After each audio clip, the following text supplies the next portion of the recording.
अस्सलाम वालेकुम जी। तो मेरे दोस्तों, आप सब कैसे हैं? ठीक हैं? उम्मीद करता हूँ कि आप सब ठीक होंगे, खैर खैरियत से होंगे। तो जी तो दोस्तों, आज की जो हमारी वीडियो का टॉपिक है वो है ई कैट। ई कैट जो कि एक मेन सोर्स है, आप कह लें एक तरह से एक मेन चीज़ है, या कह लें एक मेन एक तरह से आपका टेस्ट है जो आप क्लैरिफाई करेंगे या उसमें वो आप पास करेंगे तो ही आप इन फ्यूचर किसी भी इंजीनियरिंग फील्ड में आप जा सकते हैं।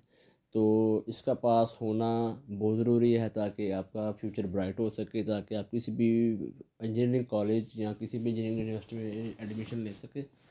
तो आज हम अपने उन स्टूडेंट्स को गाइडेंस देंगे जो ई कैट को बहुत टफ समझते हैं, या वो ये समझते हैं कि ई कैट का टेस्ट पता नहीं क्या है, या वो कौन सी कोई ऐसा आइटम बम है एक तरह से ना, कि इसको हम लेके कैसे चलें। कुछ स्टूडेंट्स इतने लापरवाह होते हैं, वो कहते हैं जी बस ई कैट का टेस्ट हफ्ते बाद है, एक किताब ली, तैयारी की, चलो जी काम ख़त्म। लेकिन ऐसा नहीं होता। ई कैट प्रॉपर एक मैकेनिज़्म है, प्रॉपर एक सिस्टम है जिसको समझना पड़ता है। ये कोई इतना टफ नहीं है या कोई इतना मुश्किल नहीं है। अगर आप ई कैट की बेसिक्स को समझ लें या ई कैट को आप अच्छे तरीके से जान लें कि ई कैट की तैयारी हमने कैसे करनी है, तो जो मैटर के बाद जैसे आपके एफ स्टार्ट हुई है ना, साथ में आप ई कैट भी अगर आपका स्टार्ट होता है ना, तो जब तक आपने पार्ट टू अपना मुकम्मल करना ना, तो साथ आपका ई कैट भी सारा पूरा हो जाना।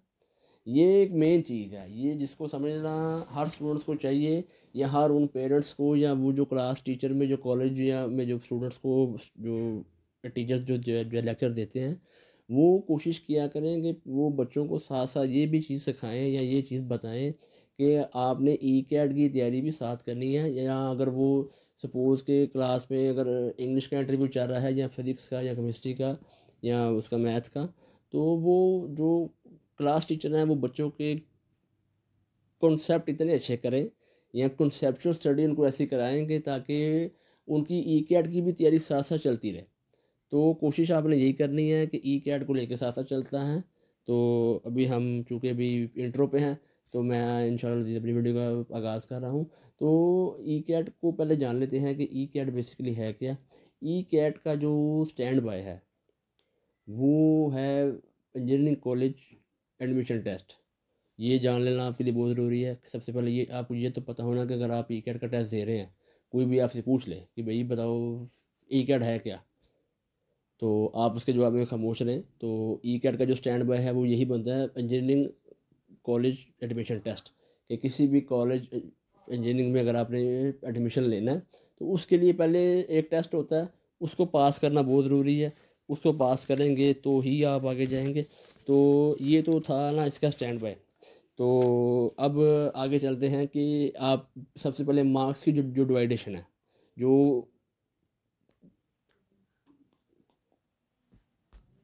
जो मार्क्स की डिवाइडेशन है उसके बारे में जान लेते हैं। स्क्रीन पे एक आपको इंटरफेस नज़र आ रहा है, उस पर मैंने मेंशन किया है कि जो आपके 100 MCQs हैं वो किस बेस पर हैं।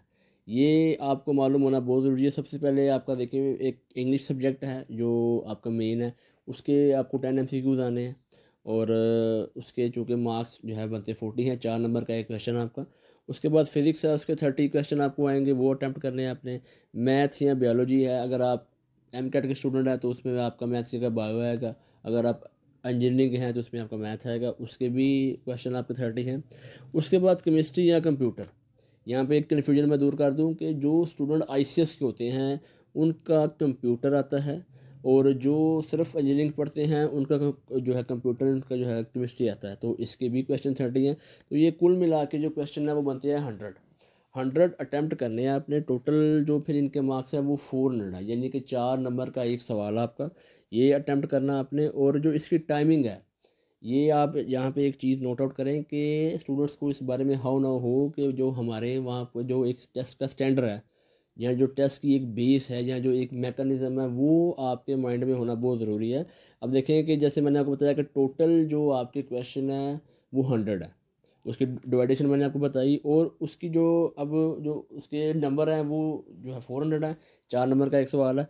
तो जो उसकी टाइमिंग है, ये भी आपने चीज़ ध्यान में रखनी है कि जो है मिनट्स मिले आपको, कि 1 घंटा और 40 मिनट मिले आपको, उसमें ये आपने 100 क्वेश्चन अटैम्प्ट करने हैं, आपने गेन करने हैं।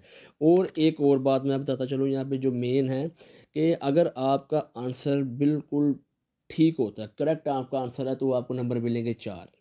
और अगर आपका रॉन्ग आंसर होता है तो आपको मिलेगा -1, यानी कि जो आपने 4 हासिल किए हैं उसमें से भी 1 नंबर काटिएगा। तो ये जो स्कीम है, इसको आप अपने जहन में रखें। जो मेरे स्टूडेंट्स हैं जो ई कैट की तैयारी कर रहे हैं, या जो इन फ्यूचर जिन्होंने करनी है, या जिन्होंने आगे भी लेके चलना है, ये एक मैकेनिज़्म है, ये क्राइटेरिया है जो इंजीनियरिंग यूनिवर्सिटी उसकी तरफ से ऐड होता है। समटाइम ये नहीं भी होता, लेकिन अब जो है काफ़ी सालों से ये जो है ना देखने में आ रहा है कि ये वो उन्होंने -1 रखा है, एक शर्त रखी है कि अगर आपने 4 सवालों के अगर आपने सही आंसर दिया है, उसके नंबर बनते हैं आपके 16, या आपने 5 सही दिए उसके नंबर बनते हैं 20, और आपने 4 सवाल का आंसर गलत दे दिया, तो वो आपको वहाँ पे नंबर आपके आएंगे जो -4 कट जाएंगे, नंबर वहाँ आपको 16 मिलेंगे।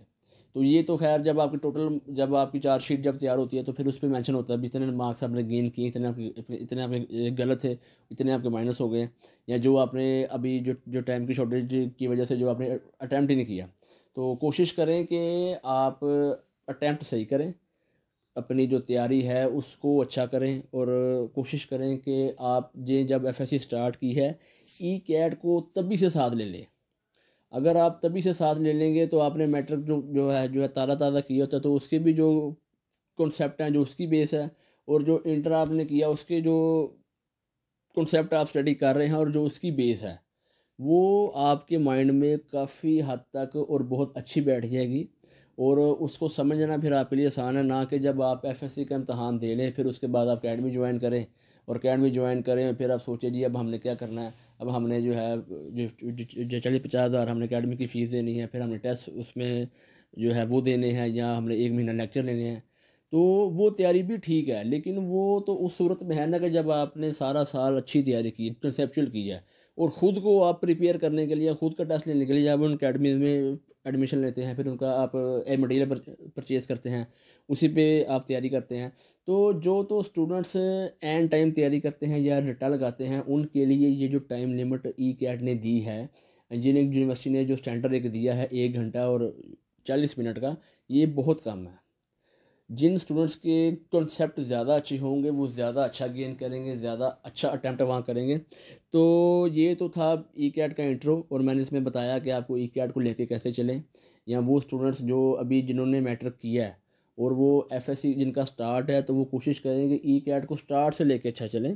तो असल में बेस यही है, आप किसी भी अच्छे ट्यूटर के पास चले जाएं, या बहुत अच्छा कोई टीचर हो, वो भी आपको जो मैंने इन्फॉर्मेशन आपको दी है, जो आपके साथ उन स्टूडेंट्स के साथ शेयर की है जो इन फ्यूचर ई कैट का टेस्ट देना चाहते हैं या उसकी तैयारी करना चाहते हैं, तो ये जो बेस मैंने आपको बताई है ये मेन बेस है। इस बेस पे अगर आप चलते हैं तो आपके लिए बहुत ज़्यादा बेनिफिट है। और बेनिफिट इस तरह से है कि अगर आप देखें ना, स्टार्ट में बेस को अच्छा कर लेंगे, तो जब एंड टाइम आपका टेस्ट आएगा तो आपको कोई इतनी परेशानी नहीं होगी। कि जैसे आपने एफएससी का एक टेस्ट आप देते हैं, जैसे कि अगर आपके बोर्ड की आते हैं, एग्ज़ाम आपका आता है पार्ट 1 का, तो सारा साल आप स्टडी करते हैं, सारा साल स्टडी करते हैं, आप बाज़ार से पास पेपर परचेज़ करते हैं, आप मार्केट से और चीज़ें परचेज़ करते हैं, आप सिलेबस के बारे में जानते हैं कि हमें इतने क्वेश्चन जो आने हैं, ऑप्शनल इतने हैं, अटैम्प्ट हमने इतने करने हैं, उसके इतने इतने नंबर हैं, हमने अपनी ऑब्जेक्टिव की हमारे जो मार्क्स ज़्यादा हैं उसको ज़्यादा अच्छा करना है, जो हमारा सब्जेक्टिव है उसके मार्क्स कम है उसको टाइम हमने कम देना है। देखिए ये एक डिवाइडेशन है जो शुरू से ही आपके माइंड में बैठी हुई है। तो मेरा भी आपको बताने का मकसद ये है कि ई कैट को भी शुरू से ही अटैच करें अपने साथ। इन फ्यूचर अगर आप एफएससी कर रहे हैं तो ज़ाहिर सी बात है कि आपने ई कैट का टेस्ट देना है या आपने इंजीनियरिंग की फील्ड में जाना है, तो कोशिश ये करें कि इंजीनियरिंग को आप शुरू से ही अटैच साथ कर लें, तो वो ज़्यादा अच्छा है। तो अब मैं जो है इस कोशिश आपके साथ कर रहा हूँ, और कुछ और मज़ीद आपको ये बताना चाहता हूँ कि जैसे कि आपके जो मेन सब्जेक्ट हैं उसके जो मेन टॉपिक हैं, तो मैं चाहता हूँ कि वो आपके साथ जो है लाजमी शेयर करूँ, तो मैं शेयर कर भी रहा हूँ। तो आपको थोड़ा बहुत ये बताता चलूँ इसके बारे में। तो जो है थोड़ा सा जो है सिलेबस मैं आपके साथ शेयर करना चाहता हूँ, या जो आपको ये बताना चाहता हूँ कि ये जो मेन जो टॉपिक हैं वो आप कोशिश करें कि शुरू से ही साथ साथ उसको लेके चलें। जैसे सपोज़ इंग्लिश आपका है मेन, सबसे पहले आपका इंग्लिश ही था ना, जिसके आपके 10 जो है आपने क्वेश्चन अटैम्प्ट करने हैं और उसके 40 नंबर हैं। तो अब जो ई कैट का जो है सिलेबस है, उसमें जो मेन चीज़ है वो प्रेपोजिशन आपकी हो, सेंटेंस आपके अच्छे हों, फिर वन वर्ड सब्स्टिट्यूशन है वो आपका अच्छा हो, फिर आपके इडियम फ्रेजेस हैं, फिर सिनोनिम्स हैं, एंटोनिम्स हैं, फिर एसेंशियल पावर वर्ड है, फिर वोकेबलरी है। तो ये आपका जो है वो मेन, जो आप कह लें कि जो मेन टॉपिक है इंग्लिश के, वो आपके अच्छे होने चाहिए। फिर आपका कॉम्प्रिहेंशन टेस्ट है। तो फिर कोशिश करें कि ये आपका जो बेस है आपकी इंग्लिश की, जो ई कैट के सिलेबस के अंदर शामिल होती है, इस ये तो सिर्फ मैंने अभी आपको जो है एक वीडियो के छोटे की वजह से मैंने थोड़ा बताया कम है। तो मे भी इसमें जो 4-5 और भी ऐड हो। तो ये जो मेन मेन मैंने आपको बताए हैं, कोशिश करें कि इनको आप अपनी एफएससी की, जैसे आपकी तैयारी हुई है या जैसे अभी आपने एफएससी को स्टार्ट किया है, तो कोशिश करें इन पर थोड़ा सा आप फोकस जो अच्छा रखें, क्योंकि इन फ्यूचर आपने अगर ई कैट अटैम्प्ट करना है तो फिर उसके लिए बहुत ज़रूरी है। फिर उसके आगे आते हैं, फिर उसके आगे है फ़िज़िक्स। उसके आपने 30 क्वेश्चन अटैम्प्ट करने हैं और आप जो 4 नंबर का एक सवाल आपका है। तो अब आप देखें कि आपके 120 नंबर बनते हैं। तो अगर आपने 120 नंबर अटैम्प्ट करने हैं और आप चाहते हैं कि ई कैट में आपकी जो है मार्क्स की डिवीज़न अच्छी है, तो कोशिश करें कि अपनी जो है फिज़िक्स उसको स्टार्ट से अच्छा करें। अब जो ई कैट का सिलेबस है उसमें वो कहता है कि जो आपकी मेजरमेंट है वो, उस पे वो जो है आपकी कंसेप्चुअल टॉपिक आपका अच्छा हो। और फिर उसमें वेक्टर्स हैं, फिर मोशन एंड फोर्स है, फिर वर्क एंड एनर्जी है, फिर सर्कुलर मोशन है, फिर फ्लूइड डायनामिक्स है, फिर ऑस्किलेशन है, फिर वेव्स है, फिर फिजिकल ऑप्टिक्स है, फिर करंट इलेक्ट्रिसिटी है, फिर फिजिक्स एंड सॉलिड्स है, फिर इलेक्ट्रॉन्स हैं, फिर एटॉमिक स्पेक्ट्रा है। तो ये जो टॉपिक मैंने आपको बताए हैं, ये भी आपके ई कैट के जो सिलेबस है उसमें मेन है। उसमें इन टॉपिक्स का मेन रोल है, इसी से ही रेलेवेंट आपको उसमें क्वेश्चन आएंगे। इन इसमें और भी ऐड होंगे, मैं ये नहीं कह रहा, मैं सिर्फ ये आपको ये बता रहा हूँ कि ये जो मेन टॉपिक हैं इनको आप शुरू से ही अच्छा करें और इसको शुरू से ही साथ लेके अपने चलें, क्योंकि ये आपके सिलेबस में इन्हीं टॉपिक्स में से क्वेश्चन वहाँ आएंगे। और इसमें और भी कुछ और टॉपिक्स हैं, मैं तो अभी सिर्फ शॉर्टेज की, जो टाइम की शॉर्टेज की वजह से मैं जो है थोड़े कम बता रहा हूँ, लेकिन आपको ये बता रहा हूँ कि आप इन टॉपिक्स को अगर शुरू से ही अपने साथ साथ लेके चलते हैं तो आपके लिए बहुत बेनिफिशियल है, आपके लिए बहुत अच्छा है। तो अगला जो सब्जेक्ट है वो है मैथ। तो अब देखिए ना, मैथ के भी मार्क्स आपके 30 हैं, सॉरी आपके जो है क्वेश्चन 30 हैं और नंबर इसके भी 120 हैं। तो कोशिश करें कि मैथ के जो है फार्मूलाज को आप ज़्यादा अच्छा करें। उसमें जैसे कि उसका जो है सिलेबस ई कैट का, उसमें आपका नंबर ऑफ़ सिस्टम है, फिर आपकी लॉजिक है, फिर फंक्शन एंड ग्रुप्स है, फिर मैट्रिक्स एंड जो है, फिर मैट्रिक्स है, फिर पार्शियल फ्रैक्शन है, फिर बायनोमियल थ्योरम्स है, फिर एनालिटिकल ज्योमेट्री है, फिर इंटीग्रेशन है, फिर वेक्टर्स है, फिर सर्कल है, फिर एप्लीकेशन ऑफ ट्रिग्नोमेट्री है, फिर फंक्शन एंड लिमिट्स हैं।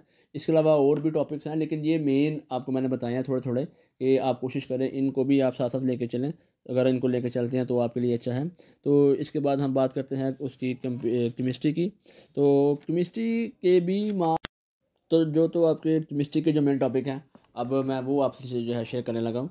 जैसे कि आपका जो जो पहला टॉपिक है जो मेन है वो गैसेज है, फिर लिक्विड एंड सॉलिड्स है, फिर उसमें एटॉमिक स्ट्रक्चर है, फिर इसमें केमिकल बॉन्डिंग है, फिर इसमें सोल्यूशन है, फिर इसमें जो है मैक्रोमोलिक्यूल्स हैं, फिर इसमें एनवायरमेंटल केमिस्ट्री है, फिर इसमें आपके बेसिक कॉन्सेप्ट हैं, फिर इसमें एक्सपेरिमेंटल टेक्निक्स इन केमिस्ट्री है। तो आप कोशिश करें कि इसको स्टार्ट से ही अच्छा लेके चलें। फिर जैसे आपका जो है कार्बोजोलिक एसिड है, तो ये मेन आपके टॉपिक हैं केमिस्ट्री के ई कैट की तैयारी के लिए। आप कोशिश करें कि इनको भी आप साथ साथ लेके चलें।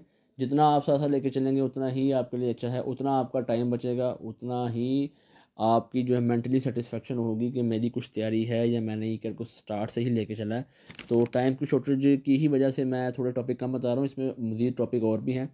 लेकिन आप कोशिश करें कि जो स्टूडेंट अभी एफएससी कर रहे हैं, तो अगर ये टॉपिक्स या ये जो कॉन्सेप्ट उनकी जो है नज़र से गुजर रहे हैं, तो वो उनको मज़ीद अच्छा करेंगे तो उनके लिए ज़्यादा अच्छा है। तो अब जो हमारा कंप्यूटर का सब्जेक्ट है उसके भी कुछ टॉपिक्स हैं जो स्टूडेंट्स के साथ मैं शेयर करना चाहता हूँ। जैसे कि वो स्टार्ट में जो उनका मेन टॉपिक जो स्टार्ट होता है, ई कैट का जो इंजीनियरिंग यूनिवर्सिटी एक सिलेबस रिकमेंड करती है, उसमें कंप्यूटर नेटवर्क है, फिर डाटा कम्युनिकेशन है, फिर basic concept of information technology है, फिर उसमें आपका जो है वर्ड प्रोसेसिंग है, फिर उसमें कंप्यूटर आर्किटेक्चर है, फिर उसमें लूप्स है, फिर उसमें डाटाबेस है, फिर इंट्रोडक्शन टू सी लैंग्वेज ये आपका मेन है, फिर फंडामेंटल ऑफ सी लैंग्वेज ये भी आपका मेन है, फिर इसमें विंडो ऑपरेटिंग सिस्टम है, और फिर इसके अलावा कुछ 7-8 और जो जो टॉपिक हैं जो आपने प्रिपेयर करने हैं, आपने उसको तैयार करना है।